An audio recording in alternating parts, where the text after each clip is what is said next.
So while he's talking, if you want to keep that particular slide out, it might help you to see the whole picture.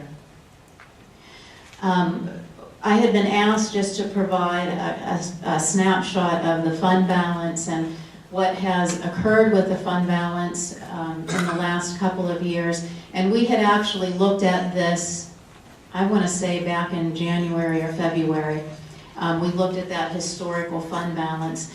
And this shows you the fund balances at the end of each school year for 07-8, 8-9, 9-10, as well as the accompanying budgetary deficits. And just a reminder that there had been no millage increase during any of these years, and so we have relied on the fund balance to balance that situation.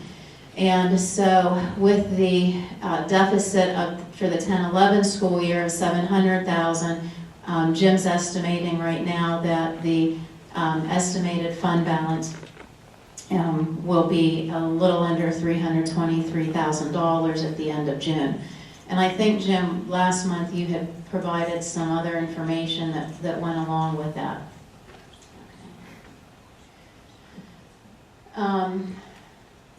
Any questions about anything to this point?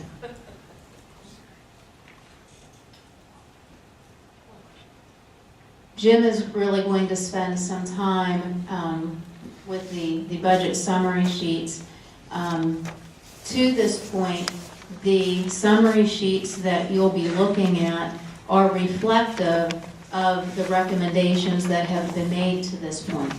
I want to remind you that tonight, whatever is determined in terms of a tax increase, you can always go down between tonight and the June meeting when we pass the final budget. You cannot increase millage during that time or at the end of that time period. I do want to put out, because I've had a few emails with some suggestions of things to look into. I think I shared at the last meeting that there was actually a student who had called and had some very good suggestions from one of the athletic teams.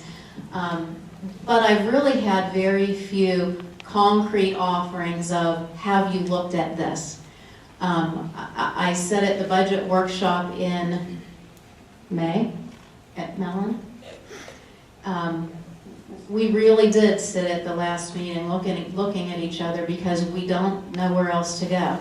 I think that this list of recommendations came from a 4.5 or a 5-hour meeting where everybody had individually been looking at what could they bring to the table, what could we possibly look at. And so we really are at a point that without making severe, and all caps and bold, severe cuts, this is really all that administratively we can offer up.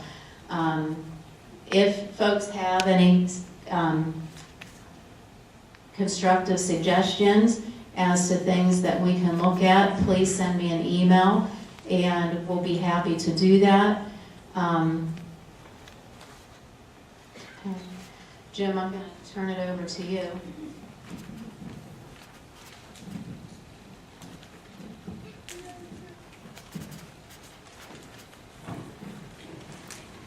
Okay, I passed out to each one of you a little packet for tonight's discussion.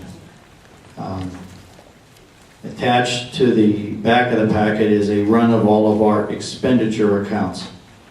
On the very last page, you'll see where we started in January with an expenditure budget of $28,085,000. Tonight we stand at $25,100,901, and we have incorporated $2,984,654 in cuts. Now there was one expenditure reduction that Dr. Oldham did not reflect on her PowerPoint slide, and that's on page 31. I have built in the very bottom there, you'll see an expenditure reduction of $225,000, a very conservative number for the bond refinancing.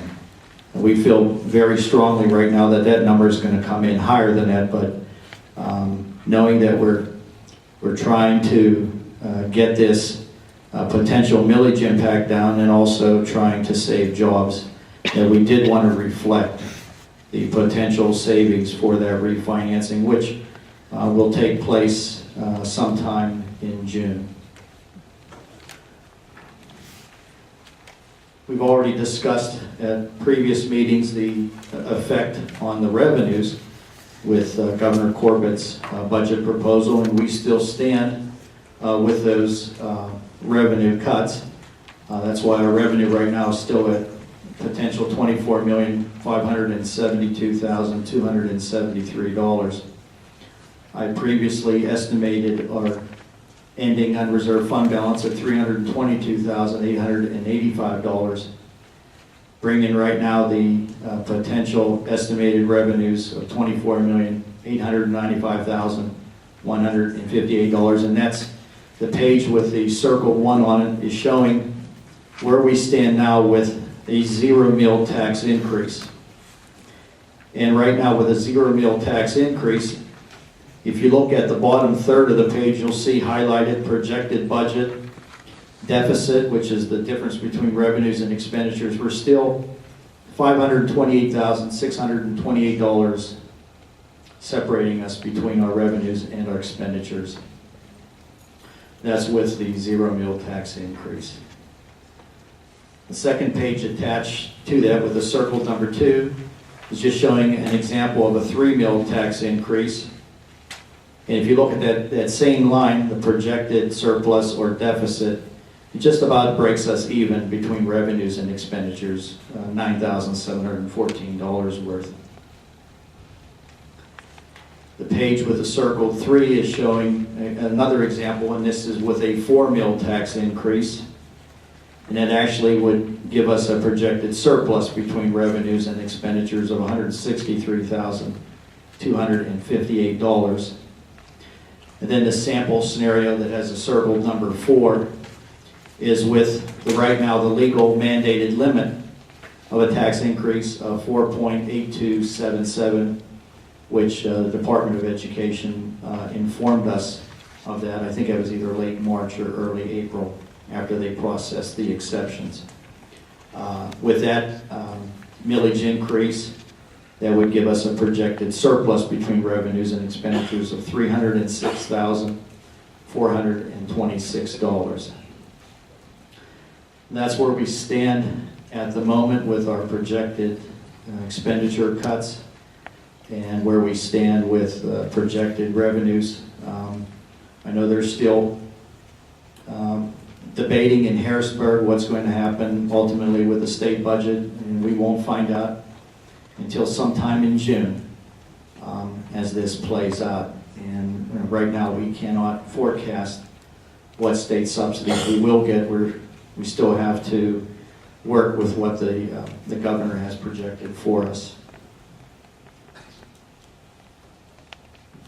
I know we need some direction here on whether you want the cuts that have already been built in to stay in, what, if any, of a millage increase, so that we can move forward with a tentative budget. Now, of course, it's one thing to remember now, that this is just the tentative budget, it's not the final budget.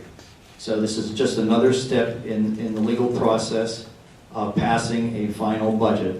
We have to do this in May. You have to do it on or before May 30th, so that you can pass a final budget on or before June 30th. So what you do tonight can and in all likelihood will change in June once we find out. Hopefully the state will pass a budget by mid to late June, so that we would have good information to work with as far as state subsidies. I'll turn it over to the floor.